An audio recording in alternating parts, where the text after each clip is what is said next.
Hello everyone, welcome to Edutap. आप सभी का बहुत बहुत स्वागत है आज के हमारे इस सेशन में। और आज के सेशन में हम चर्चा करने वाले हैं क्वांटिटेटिव एप्टीट्यूड के अंदर एक बहुत इंपॉर्टेंट कंसेप्ट की, और इसमें साथ ही साथ हम इस कंसेप्ट पे बेस कुछ प्रैक्टिस क्वेश्चन भी डिस्कस करेंगे। तो ये पार्ट 2 है हमारा, तो इससे पहले आपको पार्ट 1 भी जरूर देखना चाहिए। ये एक नई सीरीज है जो एड्यूटैप की तरफ से आप लोगों के लिए लाई गई है। इस सीरीज के तहत हम क्या करते हैं कि एक बहुत इंपॉर्टेंट कंसेप्ट जो या तो आपके एग्जाम में पूछा जा चुका है या आपके आने वाले exam RBI grade B 2022, SEBI graded 2021 और नाबार्ड ग्रेडेड 2022 के एग्जाम्स में पूछा जा सकता है। ठीक है, तो उससे रिलेटेड एक कंसेप्ट जो है वो डिस्कस करेंगे, और फिर उस पर कुछ जो प्रैक्टिस क्वेश्चन होंगे, यानी क्वेश्चन पूछे जाने का तरीका, स्टैंडर्ड पैटर्न क्या कैसा हो सकता है, वो भी चर्चा करेंगे। ठीक है, तो चलिए फिर स्टार्ट करते हैं बिना किसी देरी के। सेशन में आगे बढ़ने से पहले आप सभी को बताना चाहूंगा, अगर आप हमारे चैनल पर नए हैं तो आप हमारा यूट्यूब चैनल सब्सक्राइब कर लें। फ्री कंटेंट और नोटिफिकेशन के लिए हमारा टेलीग्राम चैनल जरूर ज्वाइन करें। तो do subscribe our YouTube channel as well as join our Telegram channel, जिसका लिंक इसी वीडियो के डिस्क्रिप्शन में अवेलेबल है। एक बहुत ही एक्सक्लूसिव ऑफर जो हमारे ओल्ड स्टूडेंट्स के लिए एडुटैप की तरफ से लाया गया है, इसके तहत आपको 40% प्लस एक्स्ट्रा 10% का ऑफ मिलेगा हमारे RBI grade B, SEBI grade A, NABARD grade A, ESIC deputy director और हमारे कॉम्बो कोर्सेज जितने हैं। इसके अलावा IBPS, AFO, UPSC, APFC, ICAR AO या पीएफआरडीए ग्रेड ए के कोर्सेज के ऊपर। ठीक है, और इसके लिए आपको जो कोड यूज करना है दैट इज E10। ठीक है, E10 E10 code is for the 40% plus extra 10% off on our courses. और इस कोड की जो वैलिडिटी है that is up to 14 October 2021। तो उससे पहले जाकर के आप इन कोर्सेज से जुड़ जाइए और अपनी तैयारी को एक बेहतरीन तरीके से आगे बढ़ाइए। निश्चित रूप से आपको सफलता मिलेगी अगर आप मेहनत करते हैं तो।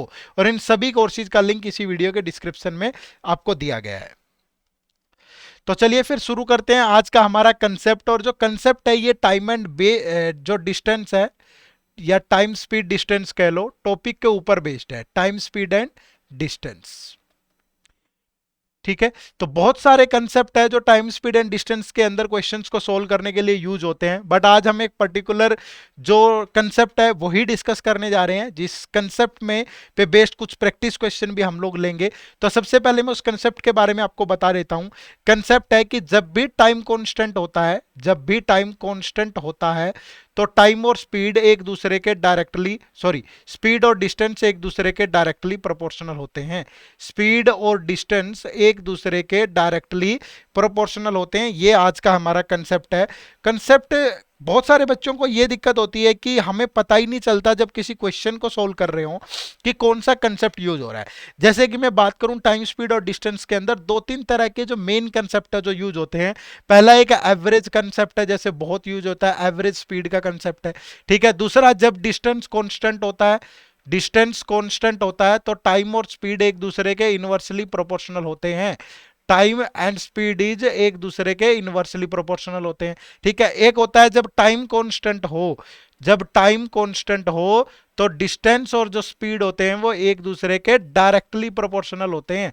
ठीक है, और तो आज के सेशन में हम इसी कंसेप्ट की चर्चा करने वाले हैं। ठीक है जी, अब ये है क्या, एक एग्जांपल के माध्यम से समझते हैं। जैसे सपोज दो लोग हैं भाई, ए और बी। ठीक है, इन दोनों ने कुछ डिस्टेंस कवर किया है, और डिस्टेंस कवर करने में दोनों ने जितना टाइम लिया वो 3 आवर्स और 3 आवर्स ही है। ठीक है, ए ने भी 3 आवर्स लिए हैं, बी ने भी 3 आवर्स लिए हैं, जबकि ए की जो स्पीड है वो 20 किलोमीटर पर आवर थी। ठीक है, और जो बी की स्पीड थी that is 30 kilometre per our. ठीक है, तो इन दोनों ने कितना डिस्टेंस कवर किया होगा। यहाँ पे अगर डिस्टेंस की बात करूं, आप सभी जानते हैं कि टाइम इंटू स्पीड होता है, तो ए का टाइम 3 आवर इंटू स्पीड 20, तो ए ने टोटल डिस्टेंस कवर किया होगा 60 किलोमीटर। और बी की अगर बात करूं तो 3 into 30 that is equal to 90 kilometre. अब अगर यहाँ पे ये देखें कि इन दोनों का जो टाइम है वो सेम था, कॉन्स्टेंट था, तो स्पीड में अगर रिलेशन बनाऊं मैं तो 2:3 का बनेगा भाई। स्पीड का जो रेशियो बनेगा वो कितना बनेगा, 20:30 यानी 2:3। ऐसे ही सेम डिस्टेंस का देखें तो 60:90, और ये अगर 30 से कैंसिल हो जाएगा तो 2:3, तो ये भी सेम आ जाता है। ठीक है, यानी कि जो रेशियो स्पीड का था वही सेम रेशियो डिस्टेंस का था यहाँ पे। ठीक है, तो वो क्वेश्चन को किसी भी तरीके से डायरेक्टली या इनडायरेक्टली फ्रेम कर देता है, बट वहां से हमें वो बोलेगा नहीं कि दोनों का टाइम जो है कांस्टेंट है या ये है। क्वेश्चन की स्टेटमेंट को पढ़ करके हमें एक अंदाजा लगाना है, हमें देखना है कि वो बोल क्या रहा है, ठीक है, और उसी के आधार पे ये आइडेंटिफाई करना है कि कहीं डिस्टेंस कांस्टेंट तो नहीं है, या टाइम कांस्टेंट तो नहीं है, या स्पीड कांस्टेंट तो नहीं है। इस टाइप का जो कंसेप्ट है वो निकाल करके फिर क्वेश्चन को सोल्व करना होता है, ठीक है। तो चलिए फिर देखते हैं। तो ये ध्यान रखिए, जो रेशियो स्पीड का होता है वही रेशियो डिस्टेंस का होता है, अगर टाइम दोनों का क्या हो, कांस्टेंट हो। अब क्वेश्चन में कैसे आइडेंटिफाई करेंगे कि यही कंसेप्ट यूज हो रहा है, ठीक है, क्वेश्चन को पढ़ के ही पता चल जाता है हमें। कैसे पता चलेगा, चलिए फिर क्वेश्चन के माध्यम से समझते हैं। देखो पहला क्वेश्चन आप सबकी स्क्रीन पे है भाई। A thief is spotted by a policeman from a distance of 150 metre. एक चोर ने देखा, एक पुलिस वाले ने देखा कि एक चोर उससे 150 मीटर के डिस्टेंस पे खड़ा है, या कहीं भी स्पॉट किया उसने, ठीक है। तो when the policeman start the chase, the thief also start running. जैसे ही पुलिस वाले ने दौड़ना शुरू किया, सेम उसी टाइम पे चोर ने भी दौड़ना शुरू किया। If the speed of the thief is 6.5 kilometre per our and that of the policeman is 7.8 kilometre per our, how far the thief will have run before he is overtaken. तो हमें बताना है कि अगर चोर की स्पीड 6.5 किलोमीटर प्रति घंटा और पुलिस वाले की स्पीड 7.8 किलोमीटर पर आवर हो, तो पकड़े जाने से पहले चोर कितना दौड़ा होगा, ठीक है। अब देखो एक सिंपल सी बात है, मान लीजिए दो एरिया जाइए, ठीक है, दो कोई भी पर्टिकुलर प्लेस ले लिया हमने। यहां पे थीप खड़ा है आपका, और यहां पे आपका पुलिसमैन है, ठीक है। ये आपका पुलिसमैन है, यहां पे थीप है। तो पुलिस वाले ने यहां से देखा कि चोर यहां पे है, और उसने देखा कि इन दोनों के बीच का जो डिस्टेंस है वो 150 मीटर है, ठीक है। तो जैसे ही पुलिस वाले ने चोर को देखा, तो पुलिस वाले ने तुरंत दौड़ना शुरू किया इस तरीके से, ठीक है जी। तो चोर भी चुप नहीं रहा, तो उसने देखा कि पुलिस वाला उसकी तरफ आ रहा है, तो उसने भी सेम टाइम पे दौड़ना शुरू किया इस तरीके से, और कहीं ना कहीं जाकर के एक पर्टिकुलर जगह पे, सपोज यहां पे पुलिस वाले ने चोर को पकड़ लिया होगा, ठीक है। तो अब आप ये देखो यहां पे कि जिस टाइम पे पुलिस वाले ने दौड़ना शुरू किया, उसी सेम टाइम पे चोर ने भी दौड़ना शुरू किया। तो दैट मींस जितने टाइम के अंदर पुलिस वाला यहां से यहां पहुंचा होगा, सेम टाइम के अंदर चोर भी यहां से यहां पहुंचा होगा, ठीक है। तो दोनों ने जितना टाइम पुलिस वाले ने लिया है यहां से यहां तक डिस्टेंस कवर करने में, सेम टाइम थीप ने यहां से यहां तक कवर करने में लिया होगा भाई, ठीक है। तो मैं बोल सकता हूं कि यहां पे पुलिस वाला और जो चोर है वो दोनों का टाइम जो है वो कांस्टेंट है, दोनों सेम टाइम दौड़ रहे हैं, ठीक है। लेकिन जो पुलिस वाला है वो चोर से कितना ज्यादा दौड़ा होगा, 150 मीटर, क्योंकि डिस्टेंस तो चोर तो यहां से यहां आया है सिर्फ, ठीक है, चोर ने तो यही डिस्टेंस कवर किया सिर्फ, और पुलिस वाले ने ये पूरा डिस्टेंस कवर किया उतने ही टाइम के अंदर, ठीक है।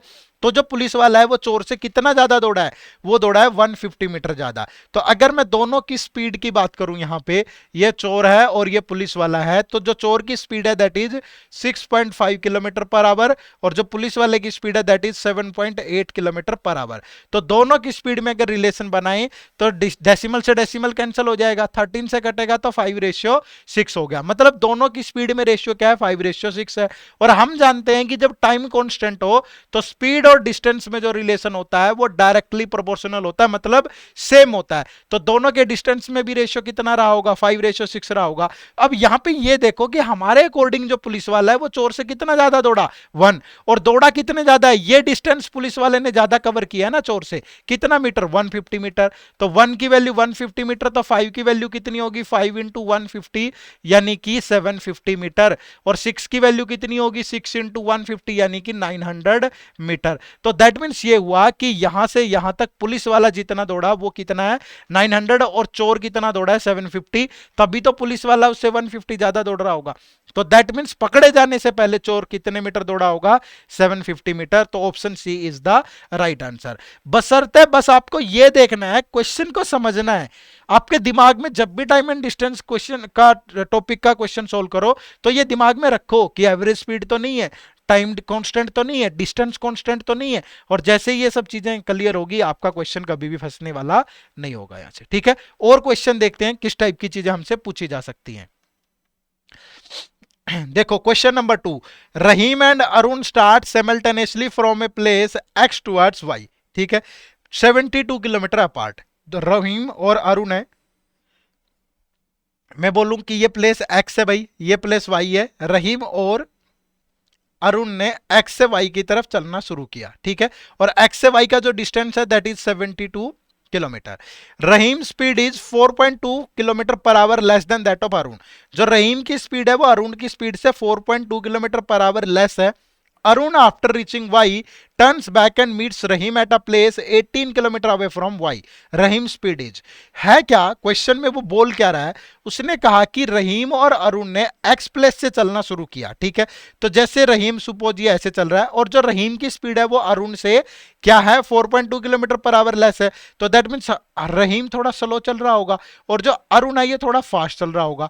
तो ये फास्ट चल के ये वाई पे पहुंच जाता है, ठीक है। मतलब अरुण ने ये पूरा 72 किलोमीटर तक कवर कर ही लिया, लेकिन इसके बाद वो यहां पे रुकता नहीं है।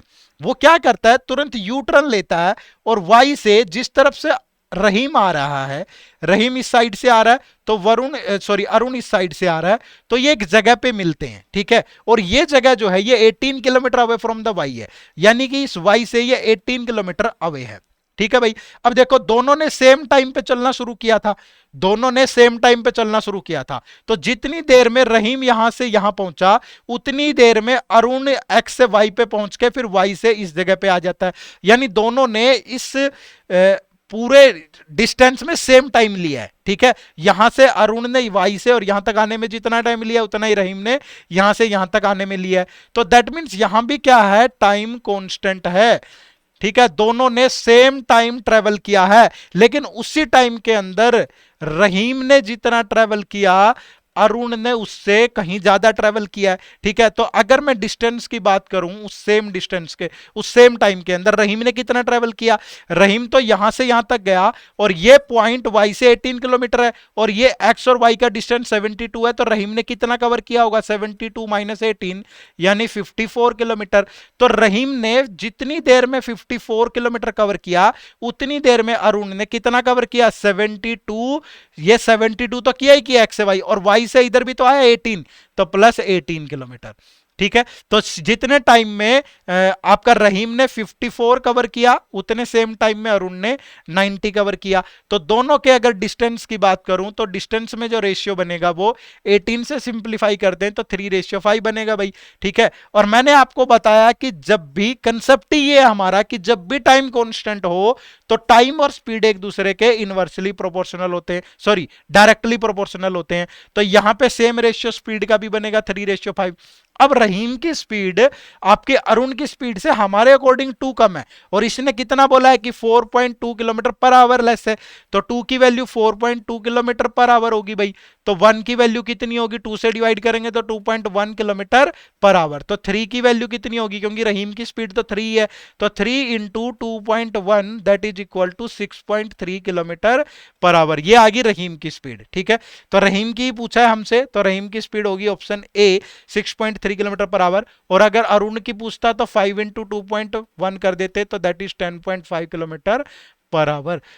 क्लियर है जी, तो option A is the right answer. मुश्किल नहीं है, सिर्फ प्रॉब्लम को आइडेंटिफाई करना है और जब तक प्रॉब्लम आइडेंटिफाई नहीं होगी तब तक प्रॉब्लम सॉल्व नहीं हो सकती। इस बात पे आपको पूर्ण रूप से सहमत होना चाहिए मेरे साथ, ठीक है। चलिए फिर नेक्स्ट देखो, एक क्वेश्चन और है हमारे पास, ठीक है। The distance between two station M and N is 495 kilometre. दो स्टेशन है भाई, एक स्टेशन एम है एक स्टेशन एन है। सपोज ये एम है ये एन है और दोनों के बीच का जो डिस्टेंस है that is 495 kilometre. A train starts at 10:30 AM from M. एक ट्रेन जो है सुबह 10:30 पर स्टेशन एम से स्टार्ट करती है and move towards N at a speed of 60 kilometre per hour, और 60 किलोमीटर प्रति घंटा की रफ्तार से स्टेशन एन की तरफ जाती है। Another train starts from N at 11:45 AM। दूसरी ट्रेन 11:45 पर स्टेशन एन से चलती है and move towards M at a speed of 80 kilometre per hour, और एम की तरफ जाती है 80 किलोमीटर पर आवर से। तो how far from N will two train meet and at what time. तो स्टेशन एन से कितनी दूरी पर दोनों ट्रेन मिलेंगी और कितने बजे मिलेंगी ये हमें बताना है, ठीक है।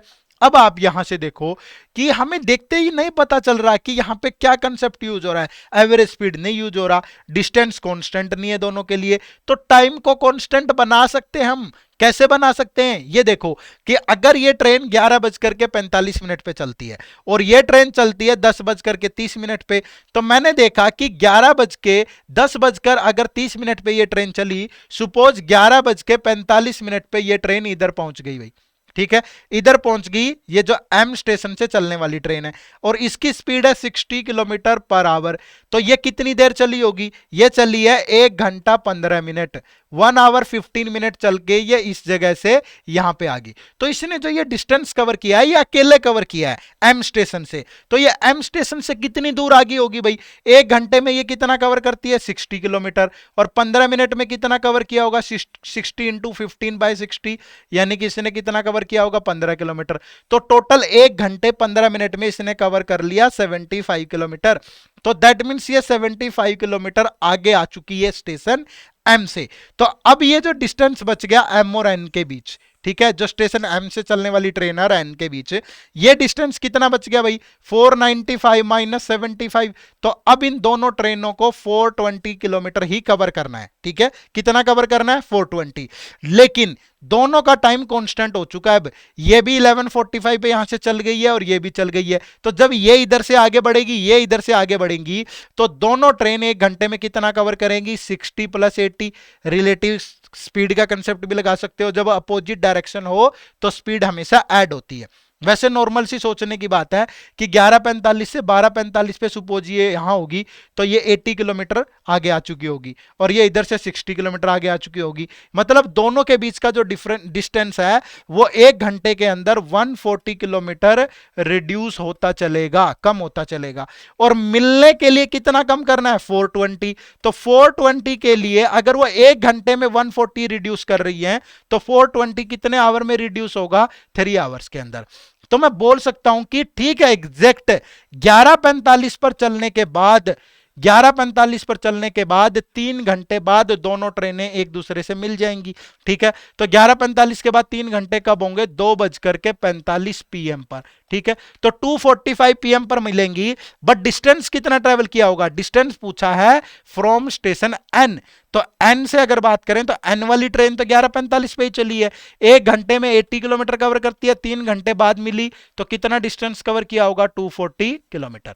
तो मैं बोल सकता हूं कि एन स्टेशन से 240 किलोमीटर 2:45 PM पर दोनों ट्रेन मिलेंगी, यानी option A is the right answer. मतलब कंसेप्ट वही है, ठीक है, सेम कंसेप्ट है, बस उसमें ढालना है क्वेश्चन को। बहुत बार डायरेक्टली मेंशन नहीं करेगा कि ये कंसेप्ट यूज करो, ये हो नहीं होगा ऐसा, आपको पहचानना है, आइडेंटिफाई करना है प्रॉब्लम को कि ये इस तरीके से सोल्व हो सकती है, ठीक है। और मैंने आपको इतने एग्जांपल दे दिए यहां पे अभी, तो आप बहुत आराम से इस कंसेप्ट को यूज कर पाओगे, ठीक है। चलिए एक क्वेश्चन और देखते हैं। देखो बहुत मुश्किल लग रहा होगा पढ़ने में ये क्वेश्चन, ठीक है, बट इतना आसान है आप सोच भी नहीं सकते, लेकिन अगर आप ये कंसेप्ट जानते हैं तो a train approaches a tunnel XY inside the tunnel a cat located at a point that is 5/18 of the distance XY measured from the entrance X, ठीक है भाई। मैं यहीं से थोड़ा सा एक वो बना लेता हूं, मान लीजिए ये एक टनल है XY, ये एक टनल है, ये X है और ये Y है, ये पूरी एक टनल है भाई, ठीक है। तो इसने कहा कि ये ट्रेन अप्रोच है टनल XY, सुपोज कहीं पे एक ट्रेन है, सुपोज यहां पे एक ट्रेन है भाई, ठीक है, ये अप्रोच करती है XY, एक टनल है, और inside the tunnel a cat located at a point that is 5/18 of the distance XY measured from the entrance X। 5 यानी जो कैट है, सुपोज कैट आपकी यहां पे है, ठीक है, ये आपकी कैट है भाई, तो जो कैट लोकेट की गई है that is 5/18 of the total distance, that means अगर पूरा XY 18 है तो X से लेकर के कैट तक का जो डिस्टेंस है ये 5 यूनिट होगा। अगर पूरा 18 है तो X से कैट कितना है भाई 5 मीटर है या 5 यूनिट है, ये बोला गया है, ठीक है। तो आगे क्या कह रहा है, when the train whistle the cat runs, जैसे ही ट्रेन विसल करती है, सपोज इस जगह पे ट्रेन है, यहां से उसने विसल की तो कैट ने उसी टाइम दौड़ना शुरू किया। If the cat moves to the entrance of the tunnel X the train caught the cat exactly at the entrance, जैसे ही ट्रेन ने यहां से विसल करी तो कैट ने दौड़ना शुरू किया, और कैट अगर एंट्रेंस एक्स की तरफ दौड़ती है तो ट्रेन और कैट इस पॉइंट पर मिलते हैं, एंट्रेंस पे ट्रेन कैट को पकड़ लेती है, ठीक है। If the cat moves to the exit Y, और कैट अगर वाई की तरफ दौड़ना शुरू करे अपोजिट डायरेक्शन पे, तो then the train caught that cat at exactly the exit, तो ट्रेन कैट को यहां पे एग्जिट वाई पे पकड़ लेगी। तो find the ratio of speed of train and cat, तो हमें ये बताना है, ठीक है। अब देखो यहां से सोचने की बात क्या है, सोचने की बात ये है बच्चे, नॉर्मली अगर आप अंदाजा लगाओ कि जैसे ही कैट ने यहां से दौड़ना शुरू किया, ठीक है, और कैट जाती है आपकी ट्रेन की तरफ, जहां से ट्रेन एंट्री हो रही है एंट्रेंस की तरफ, तो जैसे ही कैट कहां पे आती है, एंट्रेंस एक्स पे आती है, ट्रेन इसको यहां पे पकड़ लेती है, ठीक है। तो मैं ये बोल सकता हूं कि जितनी देर में ट्रेन ने ये डिस्टेंस कवर किया है, जहां भी ट्रेन थी वहां से एंट्रेंस तक का, उतनी देर में कैट कितना डिस्टेंस कवर करती है, 5 यूनिट, क्योंकि जो कैट है वो लोकेट की गई थी एंट्रेंस से 5/18 of the distance X Y measured from the entrance X. मानते हैं इस बात को, यानी जितने टाइम के अंदर ट्रेन ने ये डिस्टेंस कवर किया, उतने टाइम के अंदर कैट 5 यूनिट डिस्टेंस कवर करती है, ठीक है भाई। अब देखो आगे क्या होगा, अब सेम वो कह रहा है कि जैसे ही कैट सपोज एंट्रेंस की बजाय एग्जिट की तरफ जाती है, अगर कैट जो है वो एंट्रेंस की तरफ एग्जिट की तरफ जाएगी, तो दैट मीन्स ये हुआ कि हमें ये तो पता है कि जितनी ट्रेन एंट्रेंस पे आती है उतनी देर में कैट 5 यूनिट कवर करती है। तो सेम यहां भी देखो ना, जितनी देर में ट्रेन यहां पे आएगी एंट्रेंस पे, उतनी देर में कैट यहां भी कितना कवर करेगी, 5 यूनिट ही कवर करेगी, ठीक है। तो मैं बोल सकता हूं कि जब ट्रेन एंट्रेंस पर थी तब कैट आपकी यहां पर थी, समझ रहे हो, तब कैट आपकी यहां पर थी, यानी कैट तब तक कितना कवर कर चुकी है, 10 यूनिट कवर कर चुकी है, ठीक है। अब जितनी देर में कैट यहां से यहां तक जाएगी, एग्जिट तक जाएगी, यह डिस्टेंस कितना है, 8 यूनिट है। जितनी देर में कैट इस पॉइंट से एग्जिट की तरफ जाएगी, उतनी देर में ट्रेन आपकी कहां आ जाएगी, उतनी देर में ट्रेन आपकी एंट्रेंस से एग्जिट पर आ जाएगी, तभी तो वो ट्रेन कैट को पकड़ पाएगी। यही तो बोला है उसने कि जितनी देर में ट्रेन अगर कैट आपकी एग्जिट की तरफ जाए तो ट्रेन उसको एग्जिट पर पकड़ लेती है। तो दैट मींस जितनी देर में यहां से यहां आई है ट्रेन, सॉरी कैट, उतनी देर में ट्रेन एंट्रेंस से एग्जिट पे आई है। तो ट्रेन ने तो पूरा 18 यूनिट कवर किया होगा, और उसी सेम टाइम के अंदर कैट ने कितना कितना कवर किया है, ये 8 यूनिट, क्योंकि यहां तक तो वो ऑलरेडी आ चुकी थी, समझ रहे हो। अगर कैट यहां थी तो जितनी देर में ट्रेन यहां से यहां तक आई है, उतनी देर में कैट यहां से यहां तक आई है 5 यूनिट। तो यहां एंट्रेंस के बाद देखेंगे ना, तो एंट्रेंस से एग्जिट पे ट्रेन 18 यूनिट कवर करती है, सेम टाइम में कैट यहां से एग्जिट तक 8 यूनिट कवर करती है सेम टाइम में। तो दैट मीन्स अगर टाइम कांस्टेंट हो गया, तो टाइम कांस्टेंट हो गया, ये आपकी ट्रेन है और ये आपकी कैट है, तो उस सेम टाइम के अंदर ट्रेन ने कितना कवर किया, 18 यूनिट, और जो आपकी कैट है उसने कितना कवर किया, 8 यूनिट। तो दोनों के डिस्टेंस में जो रेशियो है वो कितना है, 9:4, 2 से कैंसिल हो गया भाई, ठीक है। तो दोनों की स्पीड में भी रेशियो क्या होगा, 9:4 होगा। क्यों होगा, क्योंकि हमने पढ़ा है कंसेप्ट अभी कि जब भी टाइम कांस्टेंट हो तो टाइम और स्पीड और डिस्टेंस एक दूसरे के डायरेक्टली प्रोपोर्शनल होते हैं, ठीक है। तो हमें ट्रेन और कैट की स्पीड में रेशियो ही बताना था, कितना आ गया, 9:4। क्वेश्चन लेंदी नहीं था, तरीका लेंदी था, मतलब समझने में आपको परेशानी हुई होगी, ठीक है। लेकिन एक बार अगर समझ में आ गया तो ये ऐसे दिखने वाले क्वेश्चन को 20 सेकंड के अंदर ऐसे सोल्व कर दोगे, बिल्कुल चुटकी बजाते हुए, ठीक है भाई। चलिए, तो उम्मीद करूंगा कि आप सबको ये कंसेप्ट समझ में आया होगा बहुत अच्छे तरीके से। और एट द एंड में फिर से बता देता हूं आप सभी को कि हमारे ओल्ड स्टूडेंट्स के लिए एक एक्सक्लूसिव ऑफर एडोटैप की तरफ से लाया गया है, जिसमें 40% प्लस एक्स्ट्रा 10% ऑफ आपको मिलता है हमारे सभी कोर्सेज पर, चाहे वो आरबीआई ग्रेड बी है, सेबी ग्रेड ए है, नाबार्ड ग्रेड ए है, ईएसआईसी डिप्टी डायरेक्टर है, हमारे कॉम्बो कोर्सेज हैं, आईबीपीएस एएफओ है, यूपीएससी एपीएफसी है, आईकर एओ है या पीएफआरडीए ग्रेड ए है, ठीक है भाई। और ये इसके लिए आपको जो कोड यूज करना है वो E10, E10 is the code for 40 + 10% extra off, ठीक है। और ये आपका वैलिड है टिल 14 अक्टूबर, तो तब तक आप इस कोड का यूज करके हमारे कोर्सेज पर इस डिस्काउंट का लाभ उठा सकते हो, ठीक है। और इसका लिंक इसी वीडियो के डिस्क्रिप्शन में दिया गया है।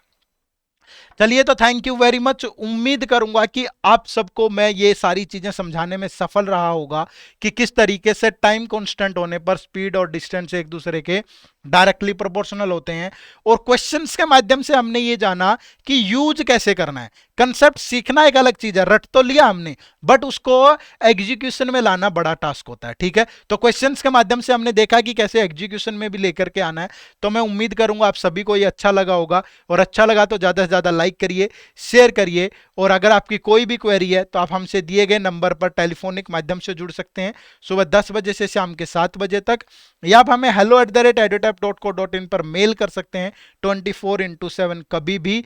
और हमारे कोर्सेज के बारे में अधिक जानकारी के लिए आप हमारी वेबसाइट www.edutap.co.in पर विजिट कर सकते हैं, जहां आपको डेमो लेक्चर्स और हमारे सारे कोर्सेज के बारे में जो भी जानकारी आपको चाहिए वो जरूर मिलेगी। ठीक है, तो मिलते हैं नेक्स्ट सेशन में इसी जोश और उत्साह के साथ। आप सभी का बहुत बहुत शुक्रिया। Thank you very much. जय हिंद, जय भारत।